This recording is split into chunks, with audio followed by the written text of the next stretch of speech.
Fernando Gabeira é Fernando Gabeira. Tudo bem, querido? Tudo bem. Prazer enorme. Tudo bem. Gabeira, 30 anos depois da lei da anistia, que leitura se faz daquele momento da história do Brasil? Olha, eu acho que foi um momento feliz, não é? Para nós que estávamos no exterior, vivendo todos os minutos quase pensando no Brasil e voltar ao Brasil, a possibilidade de voltar ao Brasil real, não é, com a anistia, foi uma coisa extraordinária. Foi como se você estivesse esperando alguma coisa boa acontecer e naquele momento aconteceu. E foi extraordinária, melhor do que nós esperávamos, porque havia uma conversa de que a anistia seria apenas para quem não se envolveu em ações armadas, quando na verdade ela acabou se transformando numa anistia geral e irrestrita. Isso foi muito bom, a possibilidade de voltar ao Brasil. Agora, evidentemente que o modelo da lei brasileira, que anistiou tanto as pessoas envolvidas na ação contra o governo, quanto os que fizeram a repressão, é um modelo contestado até hoje, né? É uma obra inacabada. Há quem conteste, acha que a tortura precisa ainda ser punida.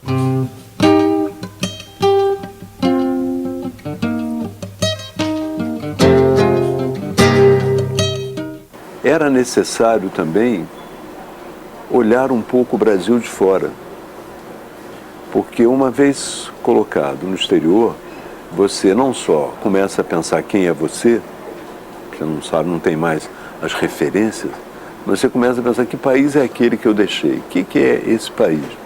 E eu tive a oportunidade de viver num país em mais tempo, que é a Suécia, onde o olhar sobre o Brasil me fazia questionar muito o país.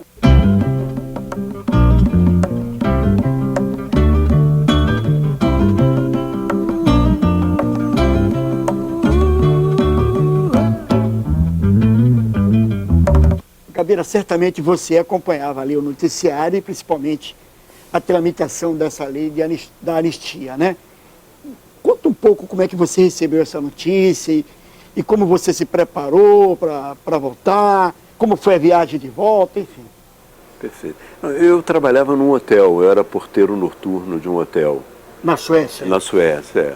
E acompanhava, e eu estava exatamente à noite trabalhando no hotel, escrevendo o que é isso, companheiro, já, porque eu tinha dado uma entrevista ao Pasquim, que tinha tido uma boa repercussão aqui, resolvi escrever um livro. Eu estava escrevendo, mas acompanhando, me disseram, olha, saiu a anistia.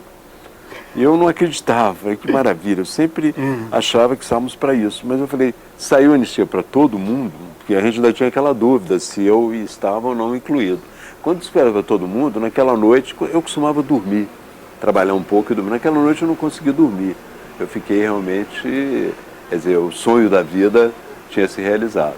E quando voltamos, aí eu me preparei para voltar o mais rapidamente possível, houve uma coincidência feliz, porque no aeroporto de Paris, quando nós saímos de Estocolmo, fizemos a escala em Paris, veio o time do Flamengo que estava voltando de Tóquio, tinha sido campeão.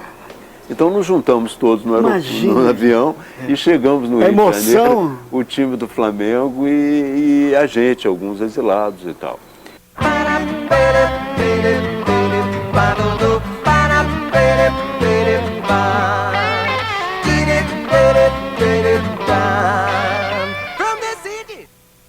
Uma volta ao país, na verdade, é um processo de integração numa realidade. Primeiro você parte, que coisa maravilhosa, que coisa excelente voltar para o Brasil.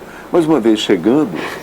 Cai na real. Cai na realidade e fala assim, mas como é que eu vou me adaptar nessa... O Brasil não é mais aquele que eu deixei. A ideia de confronto armado, de luta armada estava superada, a gente já estava iniciando um processo que ia levar também ao fim a própria experiência chamada socialista, quer dizer, poucos anos depois, o Muro de Berlim cai, entende? Então, todo o processo já estava acabando.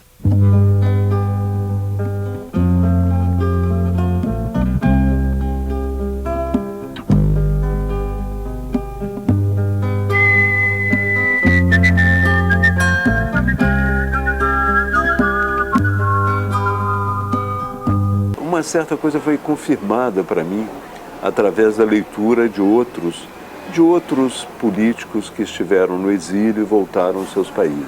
O próprio Semprún dizia, a respeito da Espanha, o Jorge Semprún, ele dizia que quando você volta ao seu país é estranho, porque o seu país não é mais aquele, mas você também não é mais o mesmo.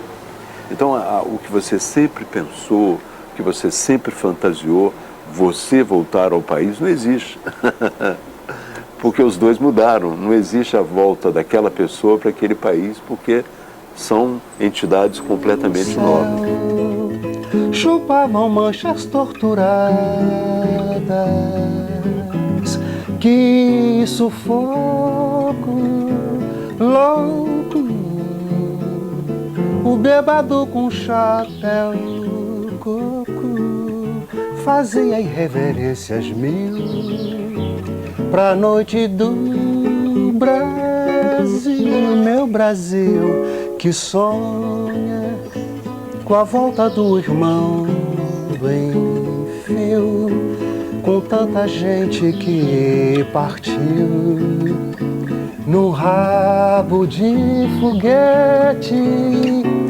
Chora a nossa pátria mãe gentil, choram Marias e Clarices no solo do